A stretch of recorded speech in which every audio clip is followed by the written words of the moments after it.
care and use. Here's something ridiculous in this day and age. People act like people care about each other.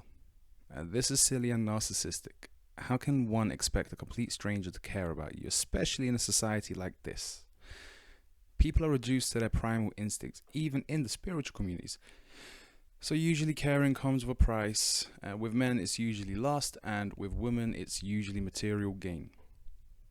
To care is to abuse. Now, I'm not stating in order for you to get someone or something to care. No, you need to ground yourself and work your magic. You need to get it out your head that strangers care about you. People think they're depraved when really they're bored and wasting time. That's being useless, and when they expect things handed to them, that's instant gratification, which is a polite way of saying useless. Just because you came across something that challenges your views and it upsets you doesn't make you right. It makes you incapable of leading your life with clarity. Seriously, anything that challenges your preconceived beliefs or whatever you think is a standard, normal, whatever, it's really a good thing, because it's pushing you to break your own limits, to break what you once know, because ultimately you know nothing at all. Get with the times or get dusted at whose timings though? Who is it that is leading the way, the new wave, the new trend? Rhetorical or not. How can you live a life caring about that which does not care about you? Seriously, we've got numerous groups. I'm not going to name them because I don't want to be targeted. But if you have a brain, or if you want to put a comment down, more than welcome to. You, beholder, must term the gnosis you're all alone. That whatever has you by your emotion is against you and will destroy you by your negligence. So for the love of yourself, stop caring for all other than yourself. No one, unless you are part of a strong network or a mason, will have and know you like you. Nature isn't cold, she's just. Seriously. Just because things don't go your way doesn't mean life's unfair. That is fair. That is necessary. It's only you that thinks you're depraved. I know what it's like to yearn and to be alone. Yeah, it hurts, but I promise you that others have it worse. Seriously.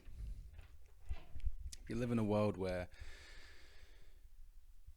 you don't have any threat, any danger, anything of the sort coming your way, you're good. You're already doing better than most people. There are people in the so-called Western world that are genuinely suffering and in a state of poverty. If you don't have to worry about any of those things, then you're fine. You're good. You just need to push yourself. You need to get yourself up and up. Ask someone who lost their family. They're broken, beyond, and most times they suffer in silence. Seriously, especially anyone who's lost their children. And I don't mean lost as in an unfortunate demise. It could be a bad breakup, a really bad divorce, where one side gets the children, and the other side is left with just themselves. You can see the pain in their eyes if you want to see true pain. I'm not saying go out your way and do it, because you may end up reminding them of the hurt they're going through. But if it ever comes an opportunity or a moment, it's real. You almost hurt yourself when you see that, when you experience what they're going through, when they tell you their experiences. If you're single with no responsibilities, you're already a winner in a winning position. So use yourself to care before someone cares to use you. And you'll find yourself worst off in a position near suicidal. Trust, I know. Nature is just, as intended. She doesn't give and take unless you make it. Thereon, you'll discover your worth. It's as easy as that. If there's nothing going on in your life, if life is boring and miserable and depressing, then yeah, you are boring, miserable and depressing. If life is joyous, amazing, and wonderful, then yeah, you are joyous, amazing, and wonderful. It is really that simple. Bewilderingly simple, unbelievably. Sometimes I do struggle with that myself. I have to remind myself I'm good.